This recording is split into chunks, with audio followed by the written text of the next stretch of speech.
Bueno, para hallar el contenido de agua o contenido de humedad, hallamos tres pesos.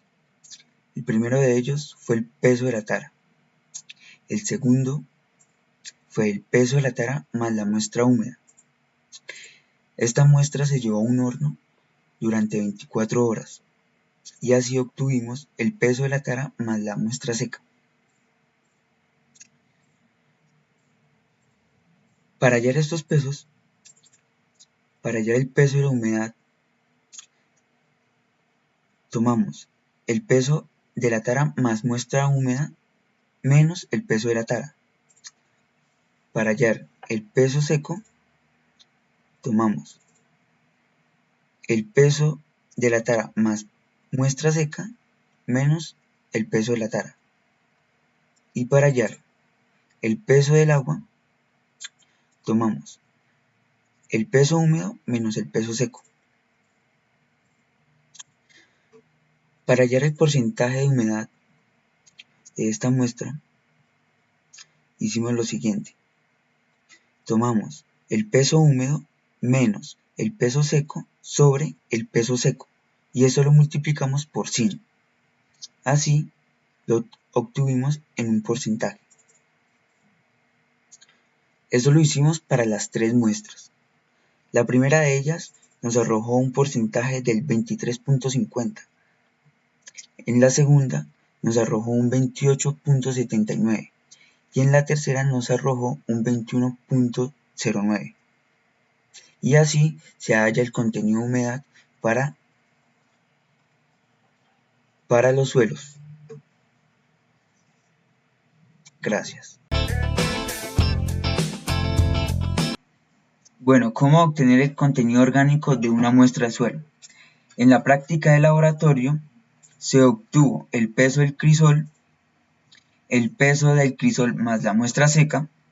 Esta muestra seca nos la define la Envías E106, en donde nos dice que se toma una muestra de suelo de más o menos 100 gramos, se introduce al horno a 110 grados, más o menos 5, hasta obtener un peso constante.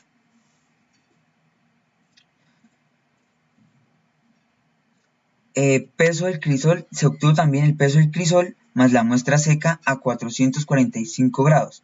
Esta muestra seca se toma de la muestra introducida de 100 gramos al horno. De esa muestra se toma de 10 a 40 gramos.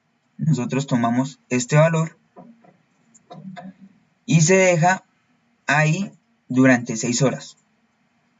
Bueno, el contenido orgánico se da en porcentajes y se calcula de la siguiente manera.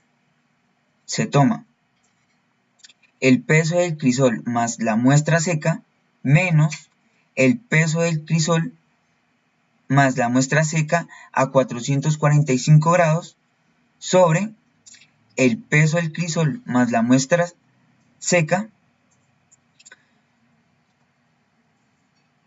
menos el peso del crisol. Y eso lo multiplicamos por 100 para que nos dé en porcentaje. Esto lo hacemos con las otras dos muestras, la muestra 2 y la muestra 3. Bueno, en la muestra 1 nos dio un porcentaje de materia orgánica del 5.97. En la muestra 2 nos dio un contenido de materia orgánica del 4.89 y en la tercera muestra del 7.57. Y así es que se obtiene la materia orgánica de una muestra de suelo.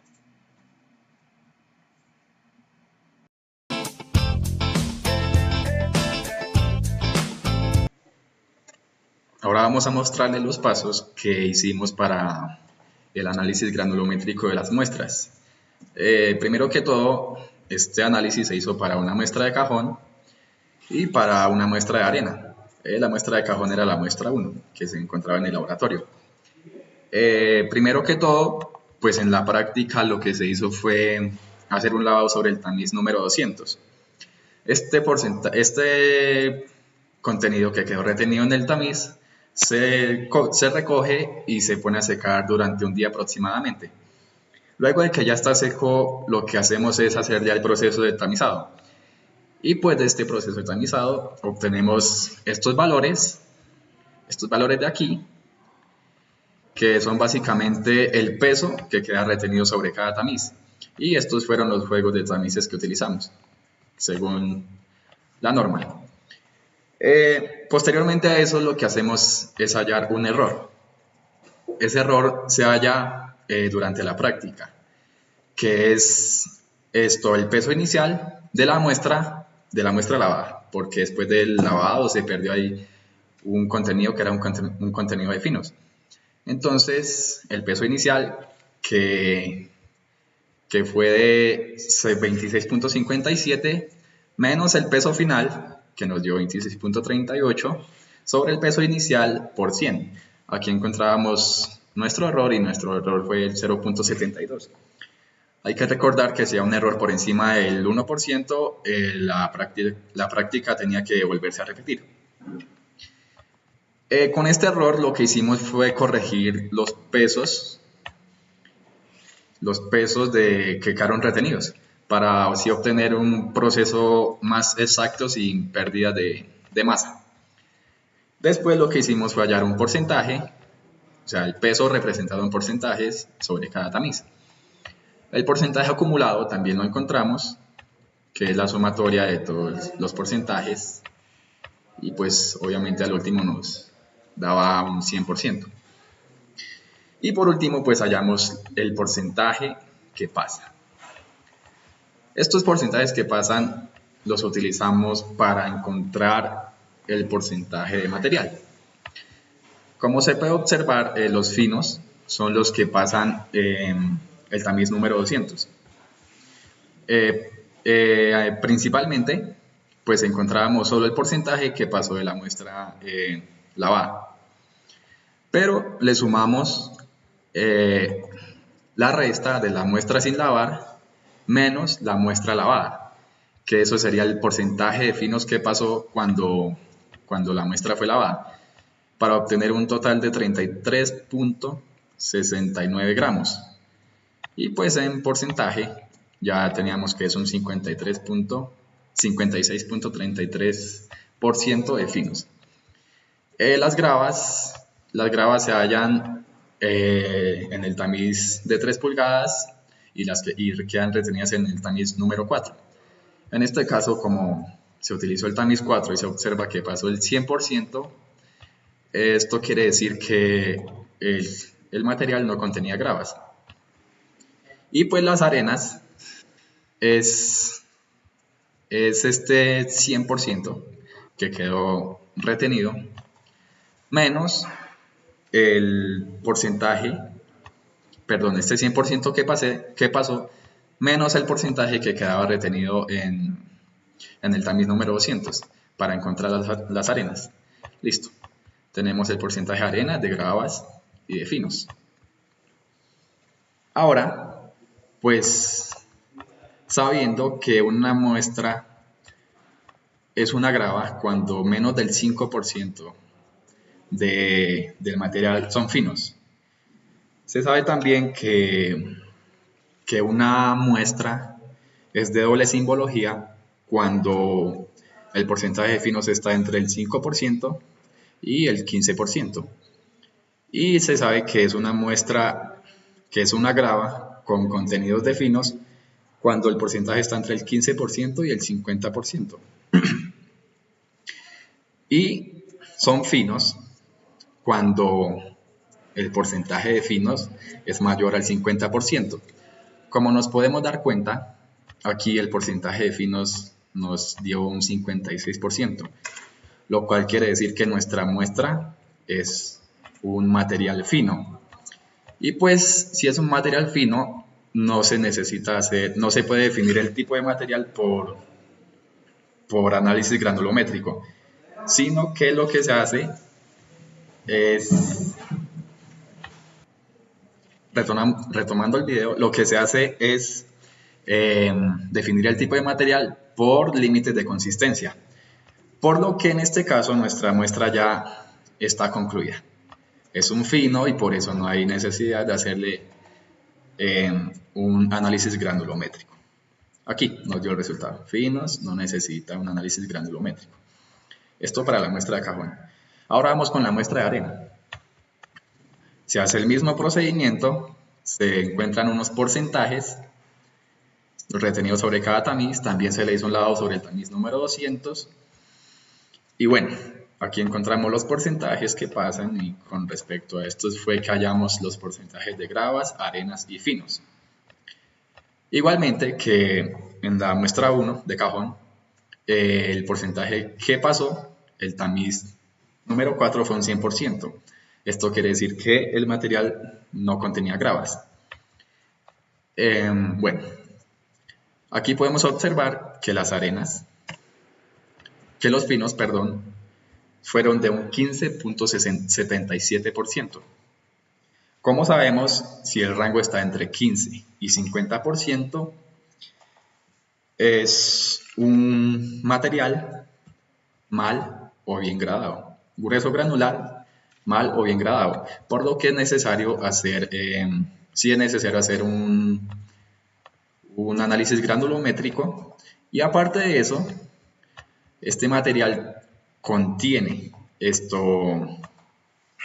materiales finos, por lo que también se debe hacer un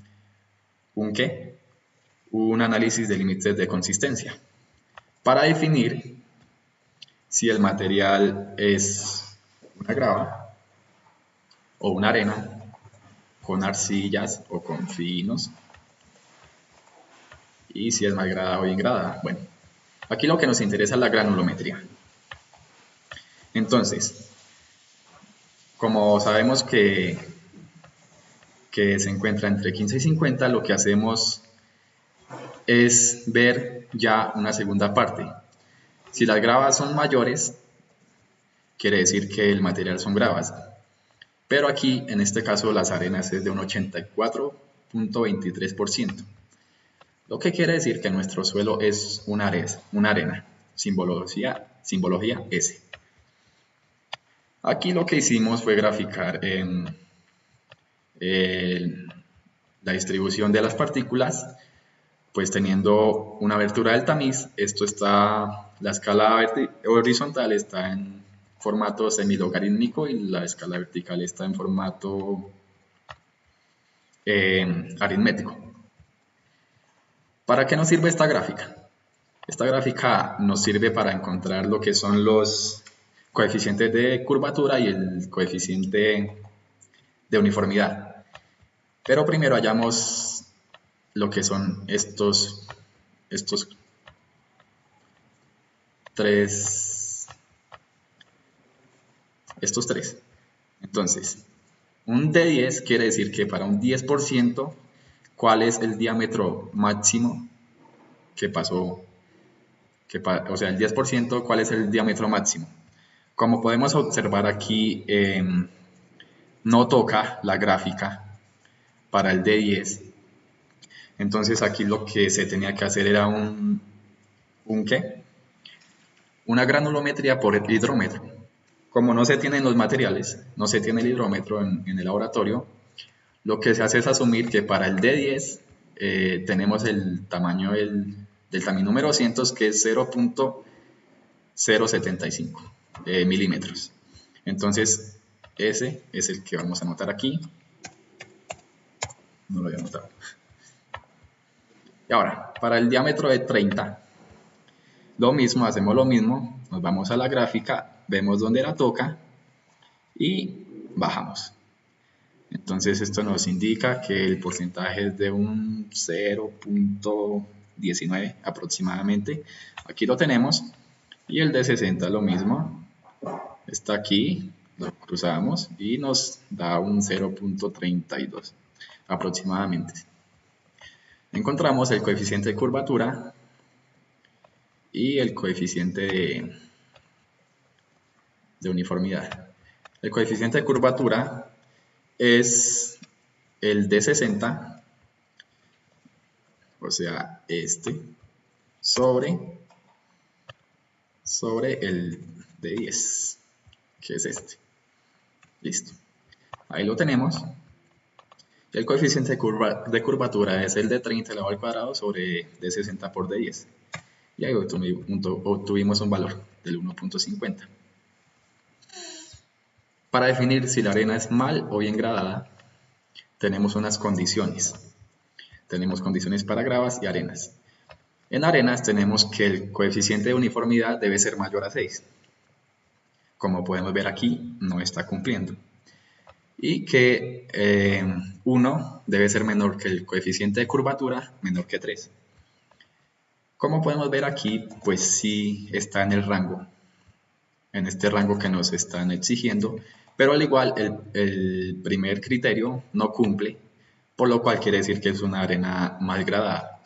Entonces aquí tenemos nuestro resultado, que el material es una arena mal gradada, con simbología SP.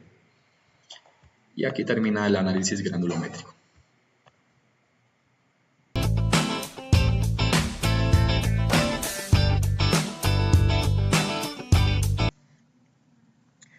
Bueno, ahora explicaremos los pasos que utilizamos para hacer el ensayo de gravedad específica.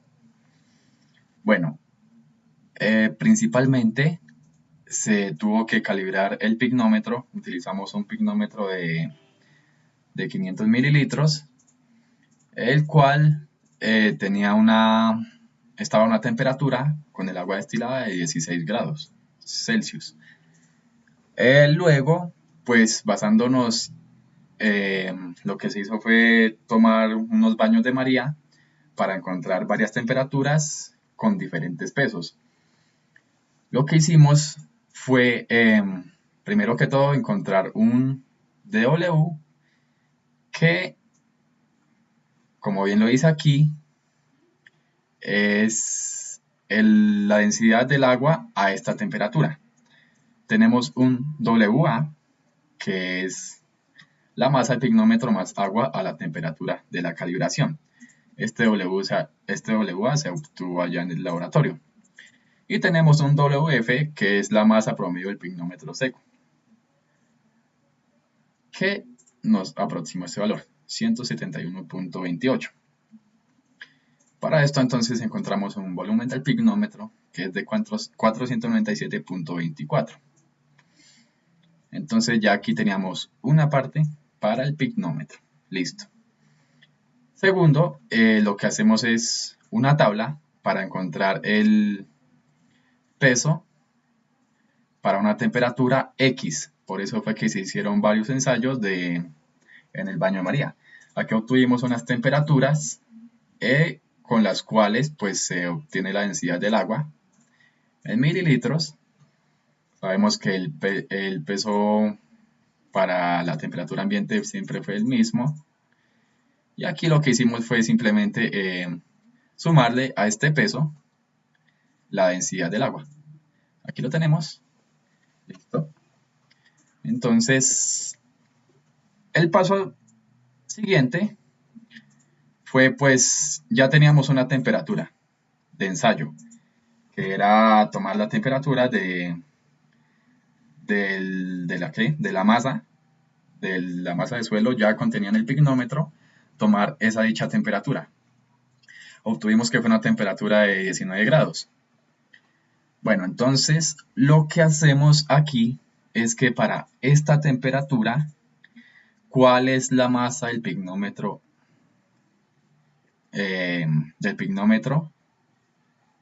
Sí, ¿cuál es la masa del pignómetro a esa temperatura? Lo que hacemos pues es ya graficar. Aquí lo que hicimos fue graficar las temperaturas X contra la masa del pignómetro. Con agua, ¿no? Esto es masa del pignómetro con agua.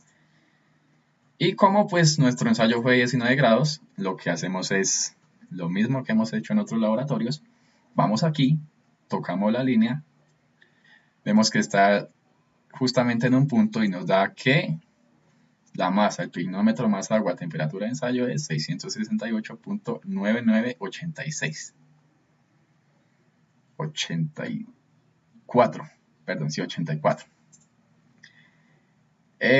Bueno, aquí pues en el laboratorio también se obtuvo lo que era la masa del suelo seco, que pues esto se hizo sacando estaba en el pignómetro, sacamos toda esa materia sin perder ninguna parte del suelo, lo colocamos a secar durante un día aproximadamente y pues pesamos esa masa. Nos dio que ese suelo pesaba 57.54 gramos. Y pues ya aquí simplemente lo que hacemos es sumar, encontrar W, que es la masa del pignómetro más agua, más la masa del suelo seco. Aquí lo tenemos.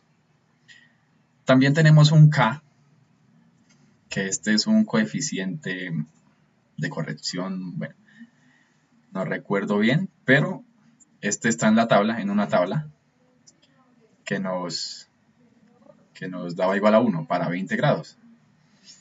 Y simplemente pues la gravedad específica ya la podemos encontrar, que es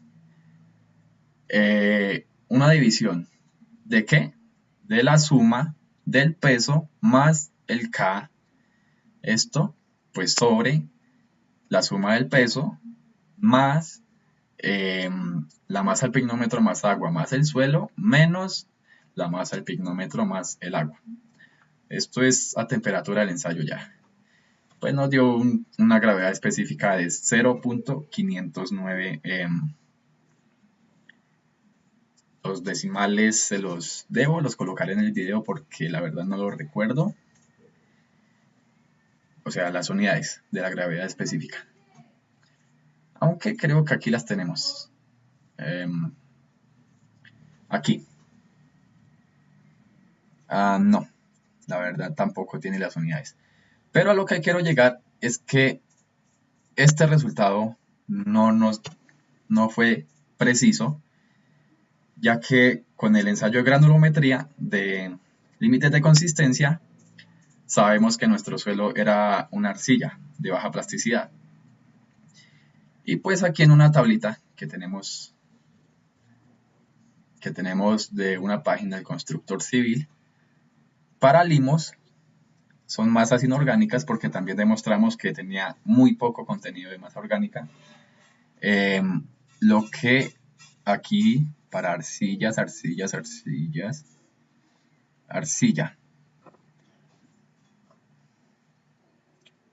Aquí está entre 2.72 y 2.81 la gravedad específica.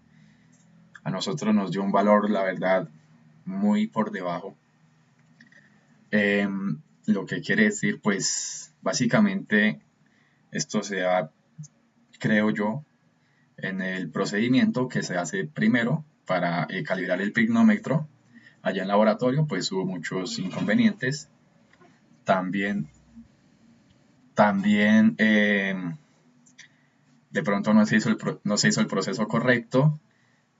Y pues más que todo fue dificultad porque no se tenía como mucha concentración al momento de hacer los procesos, ya que el laboratorio mantenía siempre muy lleno, no se tenían los materiales, tocaba pedirlos, el baño de María siempre estaba ocupado, entonces fueron ciertos criterios que yo creo que fueron los que influyeron en que nuestra gravedad específica variara tanto de 2, algo a 0.5.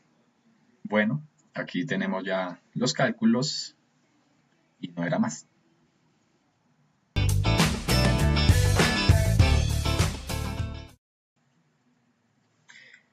Ahora lo que haremos es encontrar los límites de consistencia, pues en este caso son dos, que es el límite líquido y el límite plástico.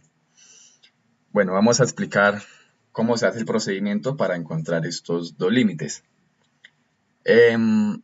Durante la práctica, lo que se hace es obtener unos pesos, lo que son el peso de la cápsula en donde se almacenaba una muestra.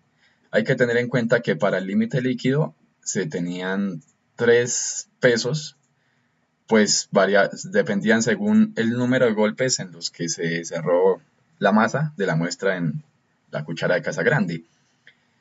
Recordamos que este número de golpes hay unos rangos, los cuales son entre 15 y 20, 20 y 30 y 30 y 35. Entonces, si en este rango se cerraba nuestra muestra, esa muestra nos servía, la tomábamos y la colocábamos sobre una cápsula. Entonces tomábamos el peso de la cápsula y el peso de la cápsula más la muestra húmeda, la colocábamos a secar en el horno durante un día y posteriormente obteníamos el peso de la cápsula más la muestra seca. Para el límite plástico, pues el procedimiento fue hacer unos rollitos y los íbamos amasando hasta que quedaran de un diámetro de 3 milímetros aproximadamente. Dejaba de amasarse el rollito cuando ya se viera que en el rollito se cuarteaba, habían cuarteamientos en el rollito. Entonces se tomaba y se colocaba sobre una cápsula. Se tomaba una cierta cantidad de rollitos y se colocaban en una cápsula.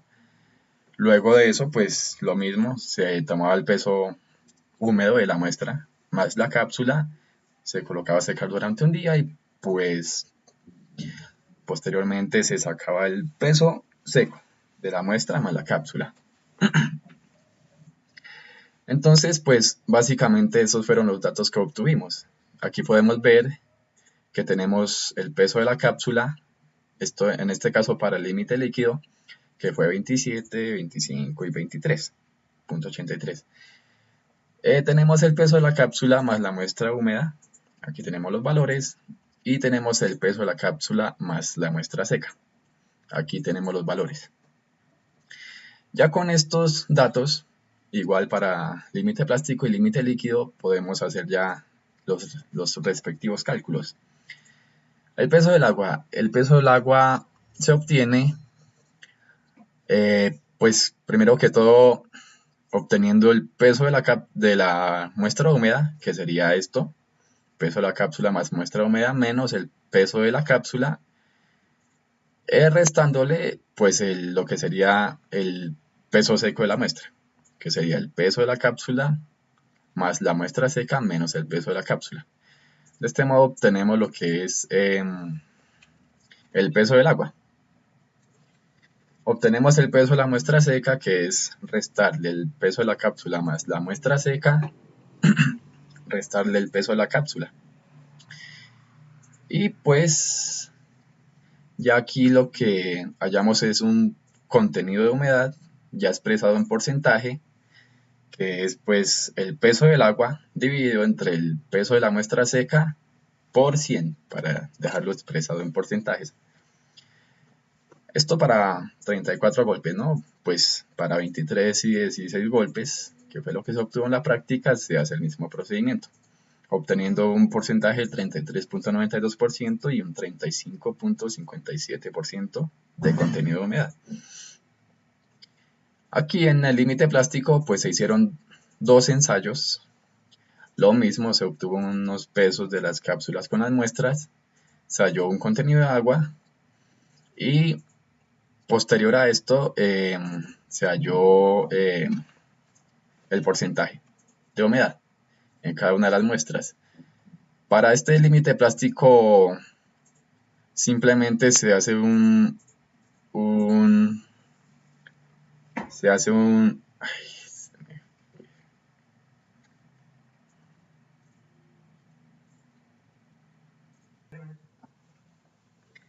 promedio y así obtenemos lo que es el límite plástico de las muestras. Para el límite líquido no podemos hacer un promedio, ya que el límite líquido se encuentra exactamente cuando se obtiene a los 25 golpes, se cierra la muestra. Entonces para esto se tuvo que graficar. Aquí tenemos el gráfico, pues donde en el eje X van el número de golpes y en el eje Y van el contenido de humedad para cada golpe. Aquí tenemos el gráfico, se coloca una línea de tendencia, como podemos ver hay un R cuadrado del 0.9, lo que quiere decir que los datos son muy próximos, o sea, son datos muy válidos, no manejan un margen de error muy grande, y pues entonces lo que ya aquí podemos es proceder a graficarnos sino a encontrar el contenido de humedad para 25 golpes. Esta línea se corre. Como podemos ver, para 25 golpes cruzamos una línea vertical donde choque con la línea del gráfico, nos vamos hacia el porcentaje de humedad que nos da aproximadamente unos 33,7 un 33,7 de humedad. Este sería, por lo tanto, el límite líquido. Aquí tenemos anotados los resultados: límite líquido 33,7 y el límite plástico es igual a 22,19.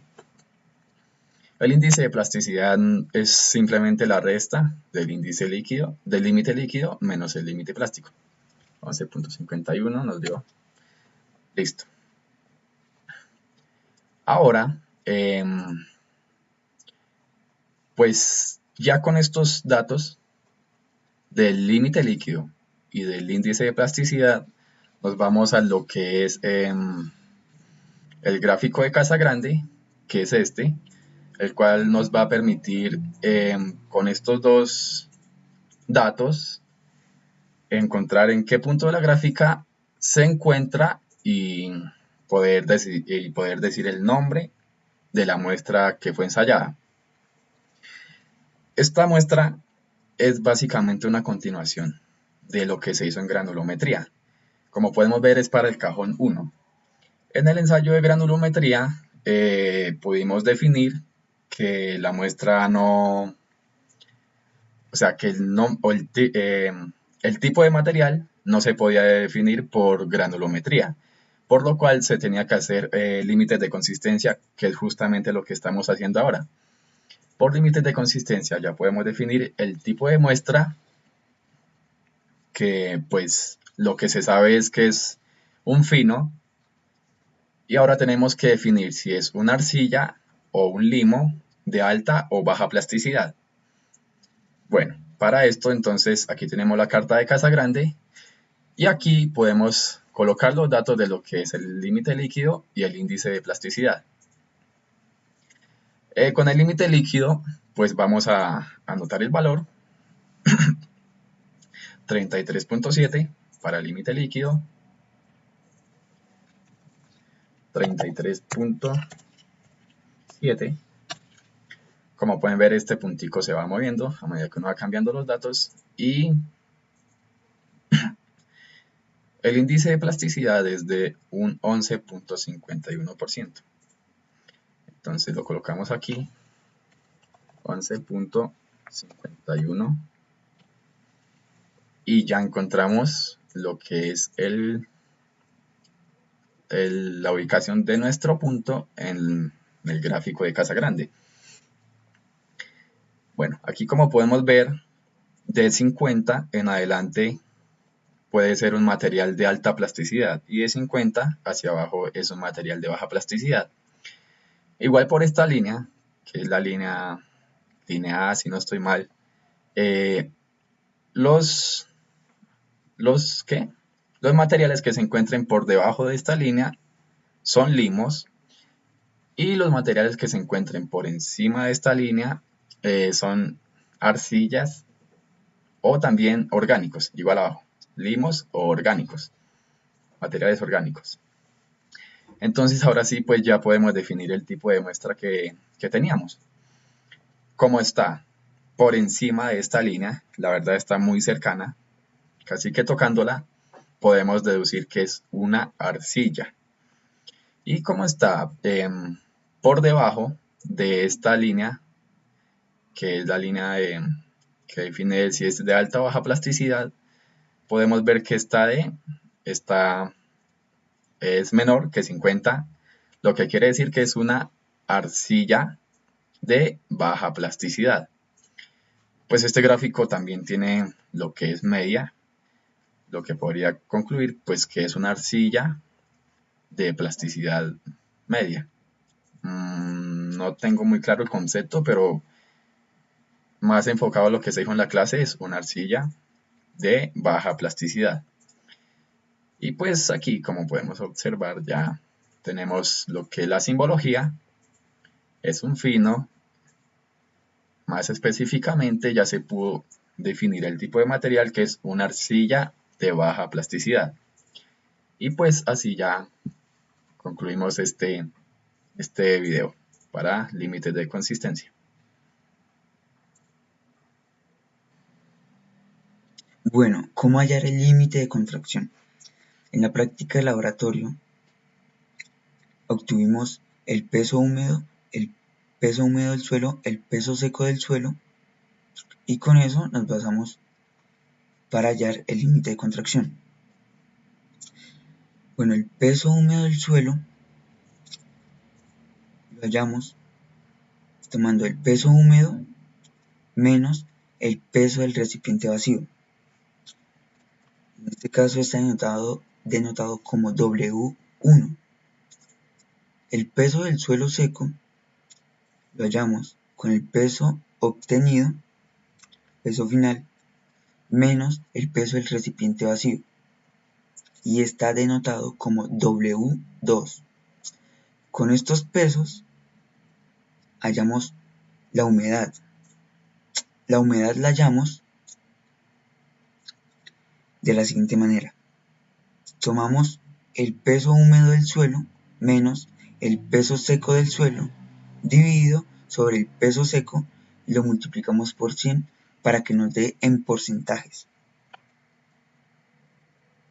Ya teniendo estos valores,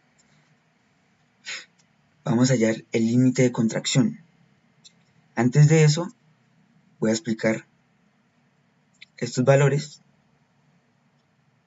que son importantes para el cálculo del límite de contracción. Bueno, primero que todo, este 15.5 es el mercurio desplazado cuando se introduce dentro del recipiente de vidrio. La galleta se introduce dentro del recipiente de vidrio y es el mercurio desplazado por la galleta. Esta es la densidad del mercurio, que es 13.55, la densidad del agua, que es 1, el volumen del suelo húmedo. El volumen del suelo húmedo se halla tomando el recipiente para contracción, lo llenamos de mercurio y lo medimos en una probeta. El volumen del suelo seco, que es igual a la masa del mercurio desplazado. Bueno, ya sabiendo esto, el límite de contracción se calcula de la siguiente manera. Se toma la humedad menos el volumen del suelo húmedo menos el volumen del suelo seco por la densidad del agua. Esto lo dividimos sobre el peso del suelo seco y lo multiplicamos por 100 para que nos dé en porcentaje. Bueno, después de eso se halla la relación de contracción. Esta relación de contracción se hace tomando el peso seco del suelo sobre el volumen del suelo seco por la densidad del agua. Este número, ese 1.59, es adimensional, no tiene una medida. Después de eso se halla el cambio de volumen. El cambio de volumen lo hallamos. Antes de eso voy a explicar por qué este 9. Un contenido de agua cualquiera. W denotado como W1. Igual a este, pero diferente. Bueno, este S9 nos dice la norma que tomemos un contenido de agua cualquiera, pero tiene que ser superior al límite de contracción. En este caso, nosotros tomamos 9. Bueno, el cambio de volumen se halla tomando el 9, el contenido de agua cualquiera, menos el límite de contracción, eso multiplicado por la relación de contracción. Después de eso, hallamos la contracción lineal. La contracción lineal es una fórmula un poquito enredada. Es 100 por la raíz cúbica de 1 por 100 sobre 100 más el volumen, el cambio de volumen. Esa es la fórmula. Y nos da 0,36. Esta contracción lineal nos da en centímetros cúbicos. Porque el cambio de volumen pues se da en centímetros cúbicos. Bueno, y de esta manera se halla el límite de contracción de un suelo.